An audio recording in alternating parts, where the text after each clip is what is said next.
Welcome to Struggle Grow Succeed's the Friday Fix. I'm going to give a couple of minutes for you guys to jump on here. There may not be a lot. I don't go live a lot, but decided to do this little show called the Friday Fix each Friday at 10 o'clock. We're going to be airing on Facebook and our Struggle Grow Succeed podcast group, and also on YouTube. We'll be live. So we're going to have several things throughout these little shows. They may last about 30 minutes or so, or just till we're through. But we're going to have one thing that's going to be called My 2 Cents, where I'm going to give you my 2 cents. The good thing about it is you'll be able to chat with us, ask questions, and you're going to have to bear with me as I get used to this program and being live. And one of the most exciting things that we're going to have is going to have some guests on each Friday night. And I've got a special guest for you tonight as well. I'm not going to tell you who it is yet. You just have to stay tuned to find out. But we're going to kick it off with our My 2 Cents worth. And if you have any comments, feel free to throw them in.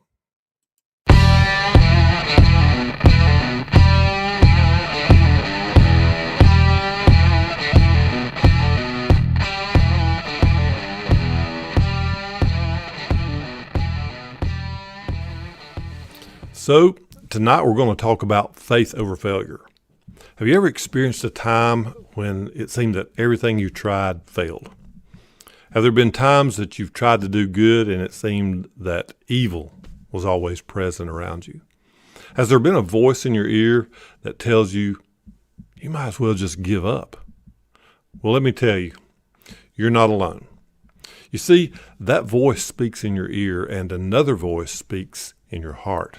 That voice tells you to hold on, to be strong, to stay true to your path, your goals, and your dreams.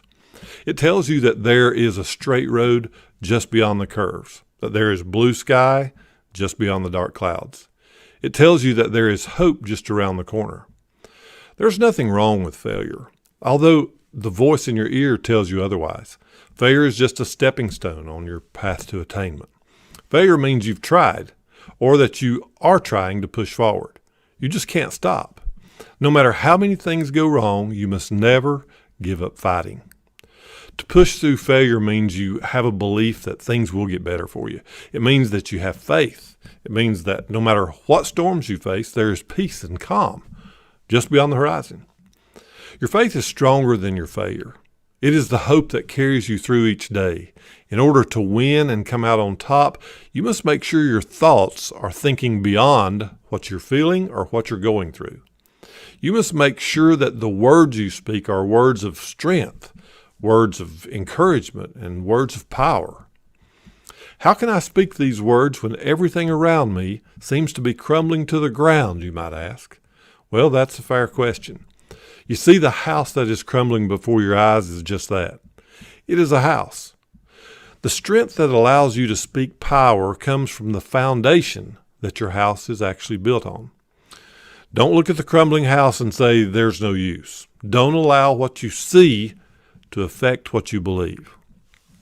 Now, with belief or faith comes the ability to see beyond the ruins of your life and see the house of freedom, the house of happiness and prosperity, to see what can be rebuilt on that foundation that remains.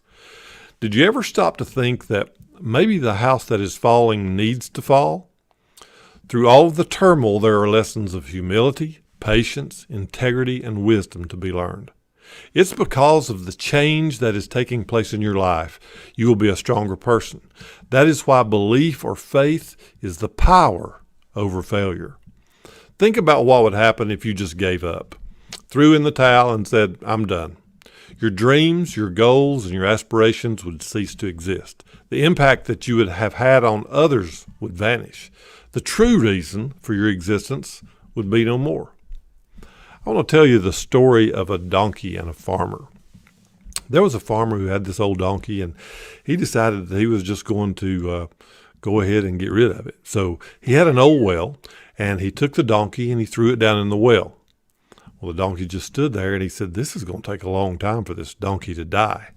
So he got a shovel, and he started throwing dirt in on top of the donkey. He would throw dirt in, and the old donkey would just shake the dirt off. He would throw some more dirt in, the old donkey would just shake it off. He said, well, this is going to take a long time to bury this donkey. So we went and he got the other farmers in the neighborhood and asked them to come around. So there was like 5 or 6 farmers came, and they all had their shovels, and they just started throwing dirt down in the well on top of the donkey. Well, the donkey realized that there was more dirt coming, so he would just shake it off and step up on the dirt. The farmers kept shoveling dirt for about 5 or 6 hours, and the donkey continued just shaking the dirt off of his back and taking a step up. Finally, at the end of the day, the donkey had shook so much dirt off of his back and had kept stepping up that all he had to do was step over the well to freedom. Well, the farmers were shocked, but they let the donkey go. He had proved that he was worth living, and he had the determination to shake things off his back, step up, and then step into his freedom. Now, just like the donkey, as things or people try to bury you, just shake it off, put it under your feet, and step up a little higher. Soon you will be able to step into your new life with a new beginning and a larger purpose. Don't be fooled by people who seem to have it all, those whose lives look like a perfectly painted picture. You see, we all have tribulations and trials. We all have our own battles to fight. It matters not what our stature or wealth may be. It doesn't matter where you live. It matters not what place you were born or the color of your skin. I believe that every person has a place and a purpose in life. It's up to each individual to find theirs and earn their way into it. Some people run from their purpose, and some choose not to believe. It's not my place or yours to pass judgment on these people. The sooner you become an overcomer and find your purpose, the sooner you will be able to reach down and pick your brother or sister up from their failure. Lift and esteem others higher than yourself, and you will find that you may rise higher than you ever thought possible. You may accomplish more than you ever dreamed. You may attain goals far beyond what you had originally set. So it's faith over failure. Faith is the very substance of things that you hope for, and it's the evidence of things that you've never seen. It is faith or belief that will help you overcome your failure. You remember Ross Perot. He said, most people give up just when they're about to achieve success. They quit on the 1-yard line. They give up at the last minute of the game, 1 foot from the winning touchdown.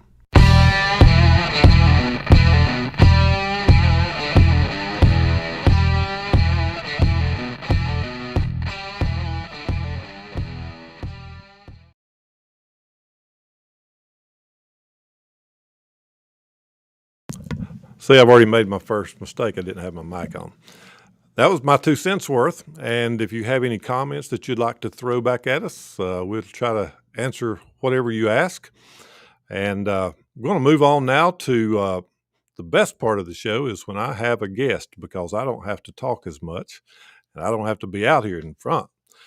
So I want to introduce him. It's my privilege to have this young man as my first guest. He happens to be my son. His name is Forrest Baldwin. Forrest is a musician. He is a writer. He is a producer.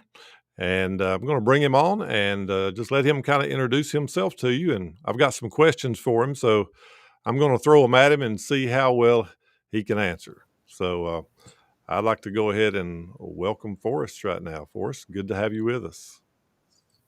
Good to be here. What is going on, Daddy-o? Not much. I guess you just barely got off work before you could join us, huh? No, I just wanted to get dressed up for the event. Yeah. I don't know what kind of event it's going to be, but we're glad to have you with us, Forrest, and we're looking forward to asking you some questions and maybe putting you on the spot just a little bit. Awesome. Very good. I'm happy to be here. Well, I'd like to start out. You're my oldest son, and I've kind of watched you grow up, and I've watched you change and turn into a very successful young man. I can't take all the credit. I think you've got a lot of it that's actually built into yourself. But tell me just a little bit about yourself and about your family. I know you've started your own family now, and just give our listeners a little bit of preview of your life. Yeah, so I've been, let's see, when do we start? Let's see. Raised in the mountains of Smoky Mountain, Virginia, Forrest Baldwin was destined to be a savage unlike any other that had come before him. But all jokes aside, no, I'm super excited to be a part of this, and I'm super. I don't know. I'm saying super a lot, am I not? Maybe Okay. that's my first mistake, man. Superman, maybe. Superman. No, I'm joking. So yeah, basically, my name's Forrest. I am like Charles said, I'm a musician, an artist, a composer, an introvert. If you couldn't tell, I was homeschooled. If you couldn't tell as well, that's the awkwardness. So what I have going on right now is we live in the East Coast, and I've been working on a couple of different projects for various artists on, I mean, daggone. I don't really understand the question, apparently. I'm messing this up, man. Don't let me do this to you, dude. I'm derailing the whole thing. Oh no, you're doing fine. Make it happen for yourself.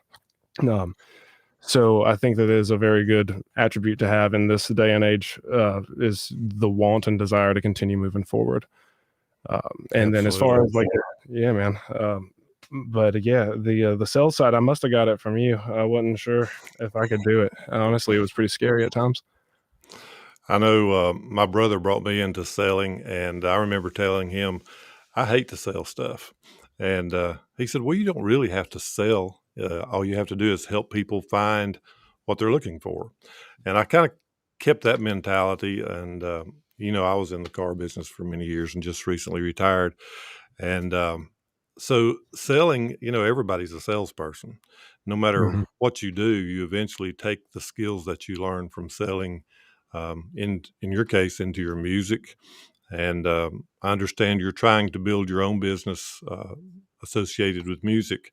Um, uh, Before we start talk about that, I'd like to ask you something about songs and music. A lot of people envy those who can not only write music but uh, write the words to a song and then play them. So that's three areas there that a lot of very famous musicians are not able to do. A lot of as well as I do. A lot of people, um, they get a lot of the music stars get someone else to write their music. They may sing and get somebody else to play, but you've been blessed with the talent to do all three. Tell me a little bit about that, how that affects your music. Oh man. I feel like it's a discipline. Writing is a discipline in itself, and I think that performing music and playing music are all very different disciplines. Uh, as far as getting or being able to do them, I don't think that it's something that necessarily is 100% on just being a gift. I think it's a dedication and a practice that you have to go in and be aware of yourself. It's just like if you were training to play basketball, you would be shooting free throws regularly, so that way you didn't make a fool of yourself while you're on the line. I think that that's the same style and the same militant kind of attitude I've had towards it. At least I've always been very dedicated to the practice regimen and staying consistent with both like an instrument in my hands or my vocal training or songwriting for that matter. All of those things have been practiced and tried and tested. Sorry about that. Man, that was me rocking the guitar, man. that was Forrest. Yeah, that's. I know it's really difficult for a lot of people to. Some people they can play and they can sing, but they can't play and sing at the same time. So I know that takes a talent. I can Yeah. attest to the fact that when you were young, that you definitely were disciplined. You'd spend all of your time in the basement of our house, uh, playing the music, and I remember pretty much the year that you passed me up on the guitar, and I said, "Well, I'm never going to catch him." And you've never slowed down, and you chose to go to college to further your music career. Can you tell us a little bit about where you went to school? Yeah, I went to school in 2009. I went to Berklee College of Music in Boston, Massachusetts, and there I originally started studying performance and songwriting. Performance for guitar was as my principal instrument, and then songwriting just as an understudy. During my time there, I got to learn my first formal training on any instrument or any music for that matter. Got in on a prayer and a wish because part of the criteria for getting accepted was to actually sight read and to demonstrate your skills on an instrument. And I couldn't read music at the time, so I pretty well fell on my face with that, but there was the opportunity to save myself. Thank goodness. I still will never forget the look of one of the teachers who were in the room, because we did an ear training test essentially, where they would play a call and you would repeat the call. So if they were playing a 1, 2, 3, you would echo it back. And I excelled in that, fortunately, and I think that I owe a lot of that to learning the guitar the way that I was taught, which is thanks to you and a few other of my peers, and playing by ear and picking songs out by ear really saved my butt to get there. But the formal training afterwards, after being at Berklee, was, at first I thought it was going to be a handicap more than it was going to be a boon to me, honestly. I started thinking of music differently. I started seeing the shapes that I'd heard other people talk about, and I started recognizing whether it be a diatonic chord progression. And diatonic chord progression has all of the same notes that are within a scale for every single chord, for those who don't know. But you start analyzing and seeing music in that way, and to a point, I kind of missed the innocence of figuring it out. Yeah. So it was as equal parts good and liberating as it was stifling and scary at first. But since then, I've found that particular, I mean, it's irreplaceable, the knowledge that I was able to get there and the networking that was able to it was able to land me. Well, there's a different language, and a lot of times you speak a different language from what I understand. I do play by ear, and so it's nice to know that there's an education go really deep into that, and it's not only in the writing and the playing, but also in the producing. And I know that you got into that, but before you got into that, I know you spent a lot of time playing in a lot of different venues. I know we would come down to hear you one time. You were just on the beach out there playing some tunes, um, and I know that you played at a lot of different places for several years, all up and down the East Coast. Um, do you regret that, or do you think that that helped you? And if it did help you, what what way do you think that it helped you to get you to where you are right now? So I'll segue it in from the last question, and including Berkeley. I originally started at Berkeley in 2009. I also left in that same year. I left Berkeley, and part of the intrigue for leaving a music college that I'd tried to get into was actually to go and play professionally. Um, so we did play. We played up and down the East Coast, like you had said, and we played as high as Boston, Massachusetts, and as low as the Florida Keys. During that time, I think that I learned more on the road and in my own struggles there, just trying to make ends meet. So I had to kind of think on the fly, and I think that it really shaped me as a not just not just a school musician, but as a pickup artist as far as guitar is concerned. Whenever you're able to speak on stage without words and play with a bunch of different people at any given moment with any given key signature, I think that was irreplaceable. And also learning how to deal with crowds of folks whenever you're in different venues. Bars are definitely different than playing at a amphitheater and Yeah, playing. let's talk about people for a second. Yeah. Nastasia has joined us, and she asked a question: what has sales taught you both about people in general? Um, I know that I know that being a salesperson, and you been in the music business, and Mhm. I was also a police officer. We have dealt with a lot of different types of people. Right. You're talking about the bars, you're talking about other venues. So, what has all that taught you about people in general? Nothing surprises me, man. Nothing surprises me. I think that dealing with people in general, I think you got to go in with a super low expectation. And I don't mean that I don't have faith in people. I just mean that if you go into it knowing that it can go any direction at any given time, I think that's the best way to handle it.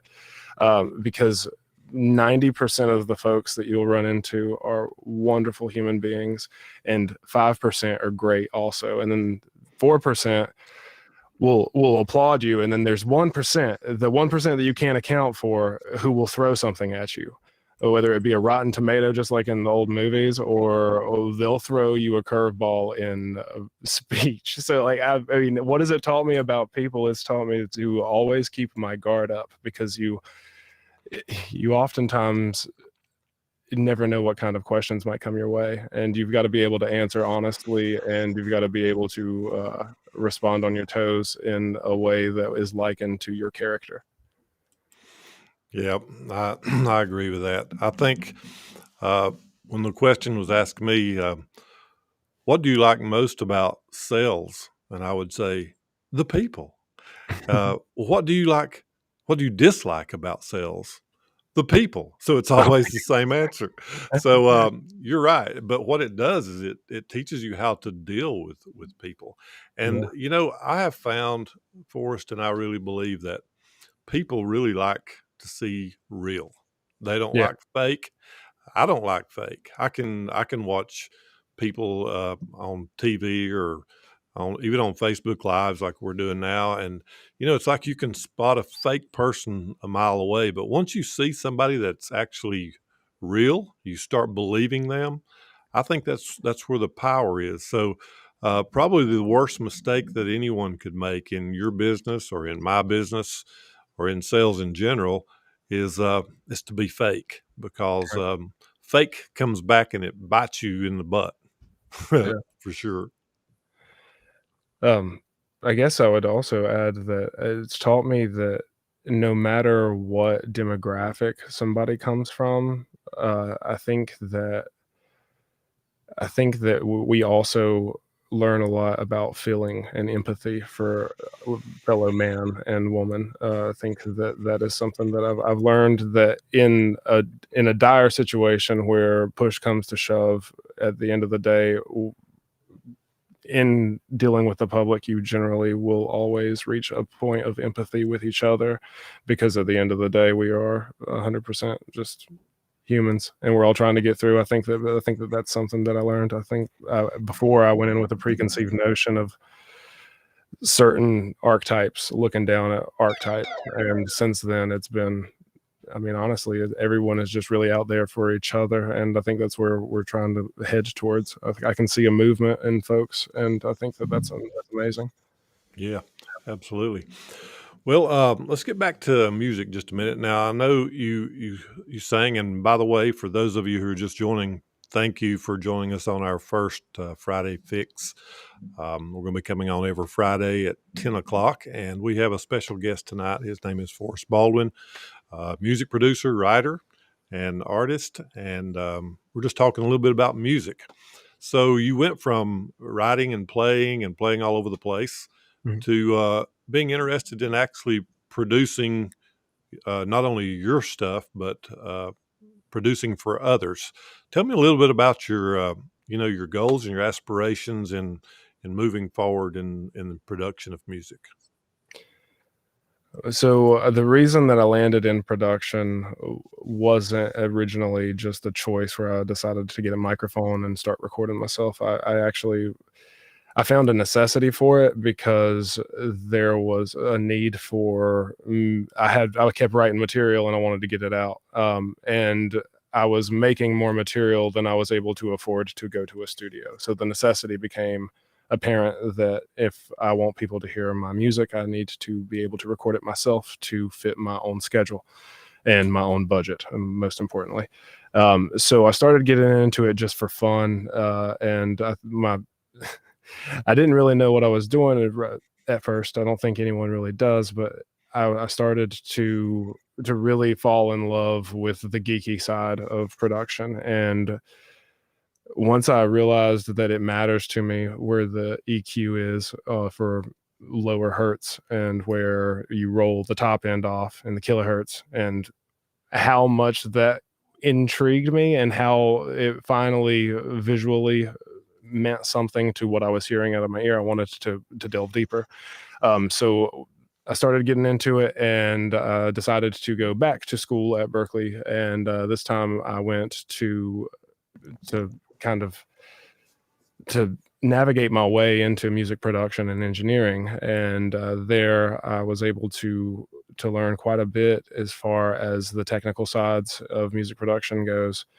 And the more I kept processing everything that I was doing, I started working with other folks, and I saw that there was a need for people to have someone who was relatable to them. And one of my goals with starting up the production company was to be for the artist, by an artist. And I've been in a lot of those folks' shoes. I've been out playing gigs before in the bars and on stages and everything else in between. So I wanted to really start something where I could give them what I was always looking for. And what I was always looking for was someone who I could relate to, who understood where I was coming from as an artist, and who allowed me to see my vision to fruition. So I guess that's really what got me into production, was just the passion of helping others achieve their dream. Well, there's got to be a satisfaction to when you record someone else and you see their work and you help them bring it, and it sounds good and it does good, and even if turns out to be a hit, that you've had some part in that success of that person. Yeah. I was talking about, in my 2 cents worth about having faith over failure, and over the last several years that I've been working in Struggle, Grow, Succeed, I have found out how important failure is. What's your feeling? What's your take about failure? I know none of us has success over and over and over and over again without any failure. In fact, I think it's the opposite. But talk to me just a little bit about how you feel about failing when things don't go like you think it should. I think that there's no greater teacher. I think that failure is important and it's imperative to anyone who wants to succeed. I think that you'll never really understand what it is that you're after until you've failed at trying to achieve it.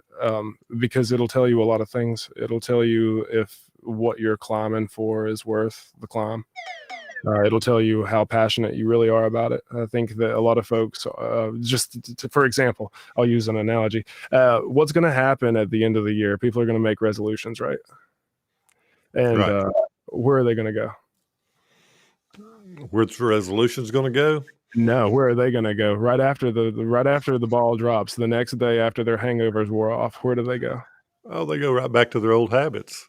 They go back to their old habits, but more importantly, a lot of them go to the gym.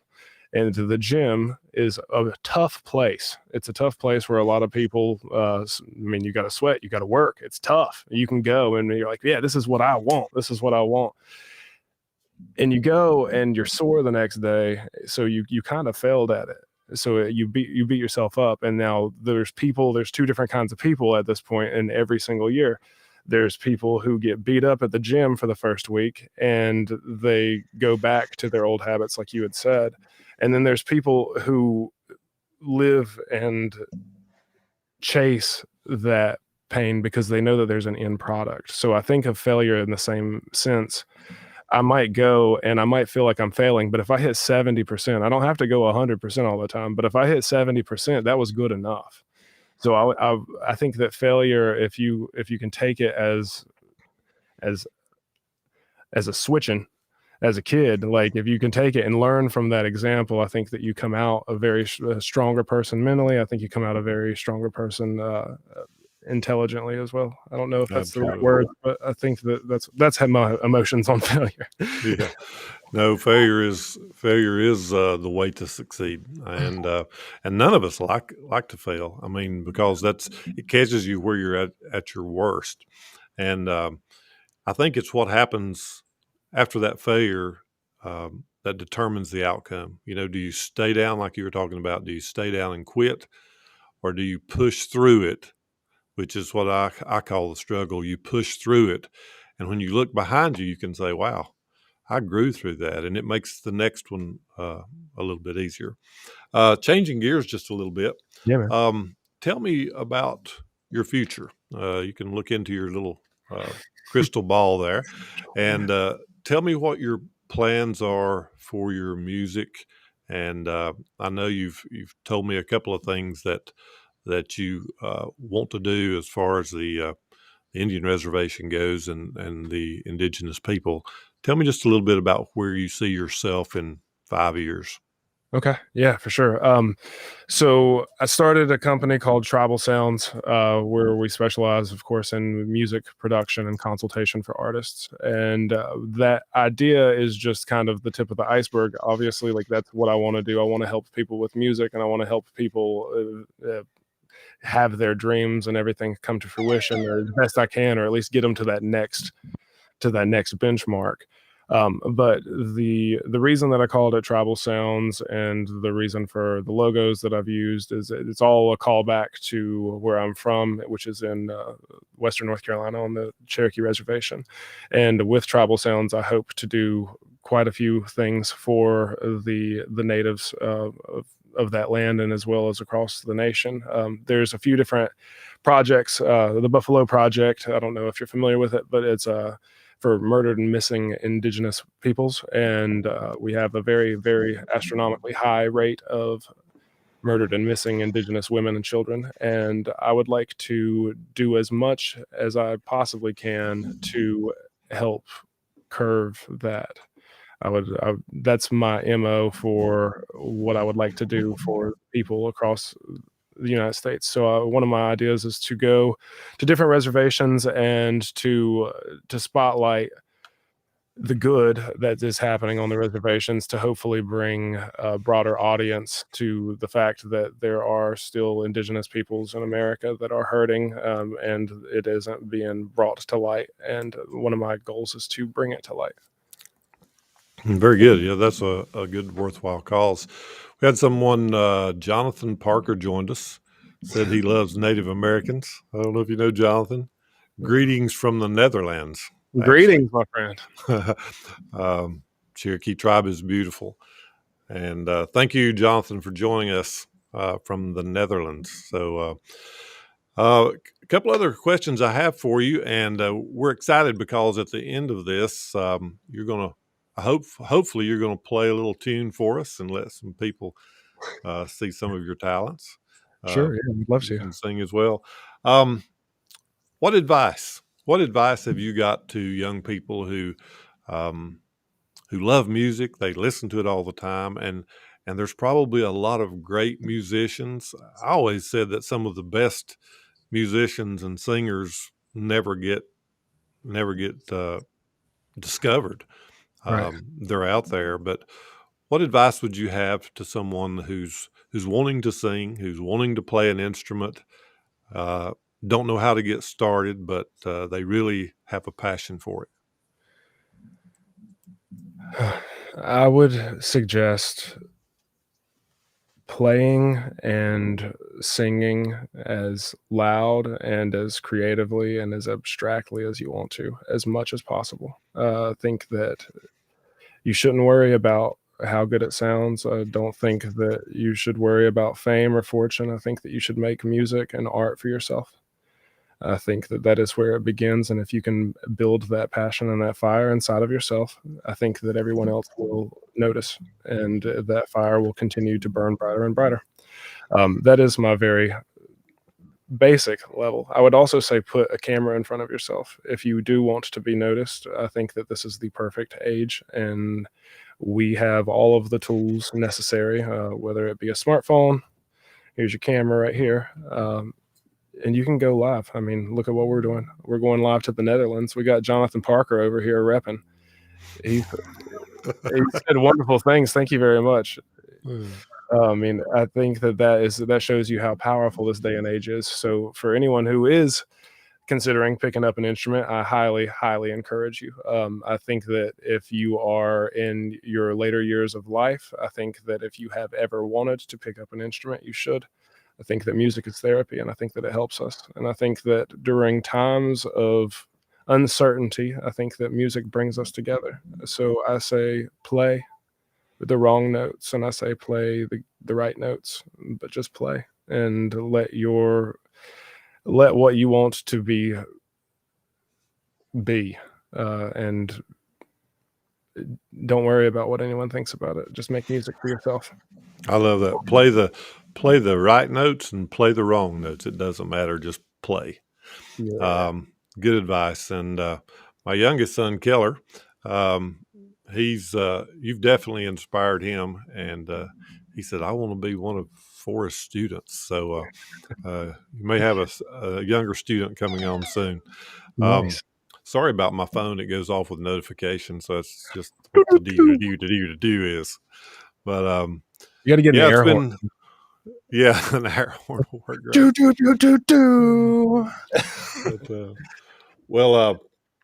Tell us a little bit about where people can find you. You brought up a good point now that there's, with the mediums that we have today, it's amazing how many people become famous over doing stupid things. So I'm sure you can do something good and also get noticed.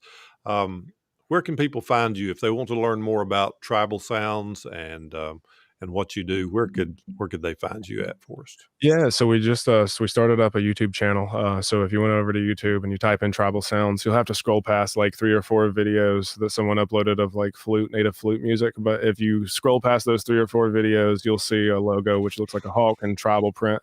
That's tribal sounds. So if you just look for that, or you look for coffee and inspiration, you could just use any tag. You can hashtag tribal sounds, look for it that way. That's our main platform at the moment. We do have a website. It is currently down for maintenance. Most everything that we're doing right now won't launch officially until the new year. If you are looking for any music that I've released prior under my own name, which is Forrest, you can look up Apple Music, Google Play.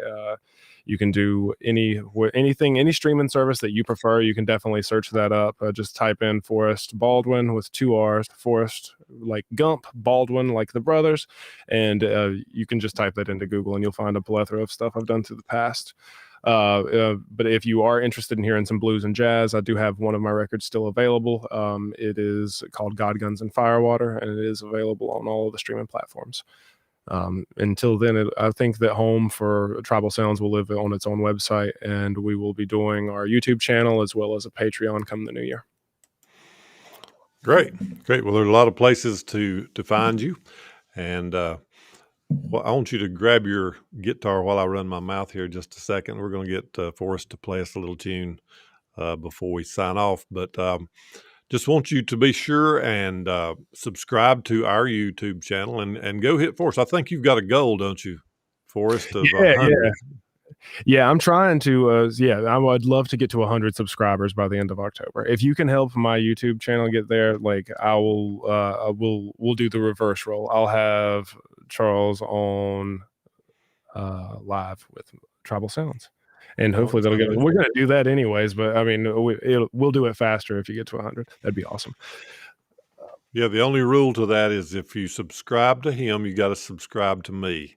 Yeah, and that way we'll grow together. And if you're doing something, if any of you out there are doing something, we'd like to know what that is.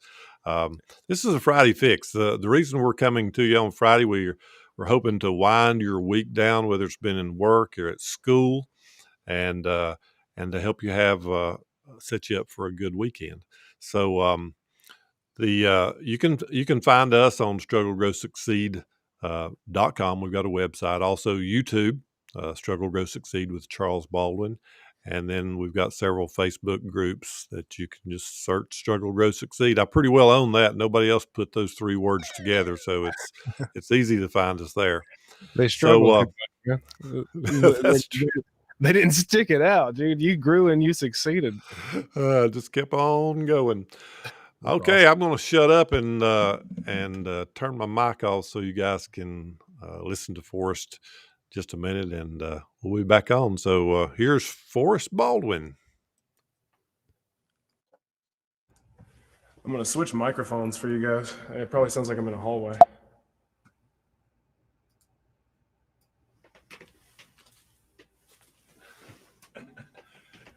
All right, let's see here.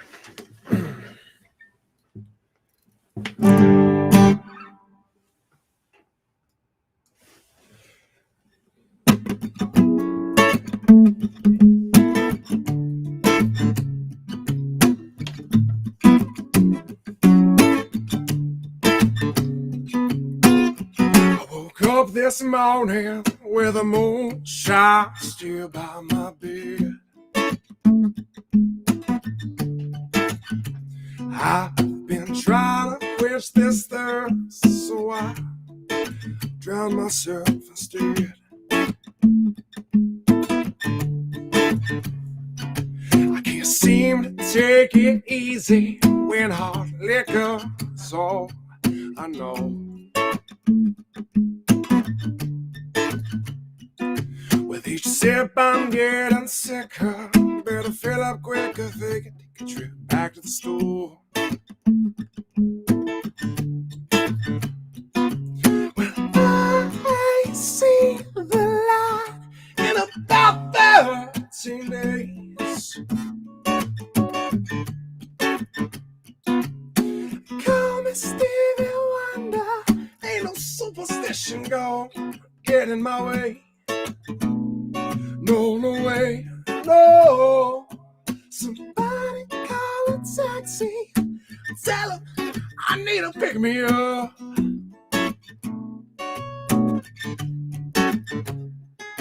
Bartender always empty. Won't you come over here now? Fill my cup.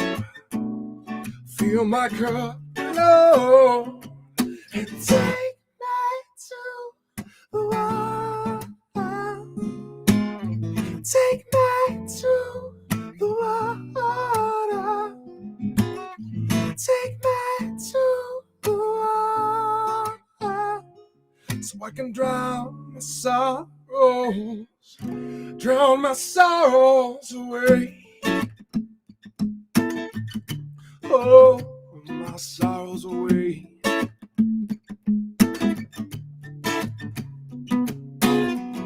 I've been submerged since the first day of Earth. So searching, gypsy merchant down on one knee. Let's hope the beginning isn't a rough start. God, can you tell me if this art could carry me through my destiny, destiny? Oh, life's lessons, the wicked some may be. Double my blessings and in fact, factually, act as a track to my life at sea. But what is life expectancy, and who do I expect to see when I'm haunted by these ghosts? Past artist, art uncomposed. I'm guilty, I suppose. In the end, it's up to me. So take me to the water. Take me to the water. Take me to the water. So I can drown my sorrows. Drown my sorrows. I don't know why the river bends or which way it goes. La da da da. Baptized in dirty water, spirit flows over my mind, body, and soul. Take me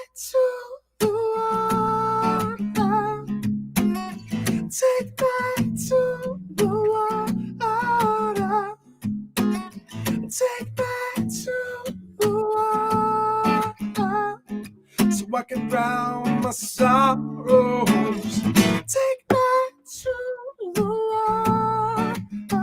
Take me to the water. Take me to the water. So I can drown my sorrows.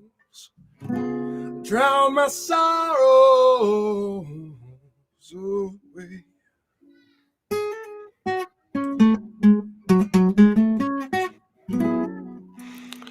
Awesome.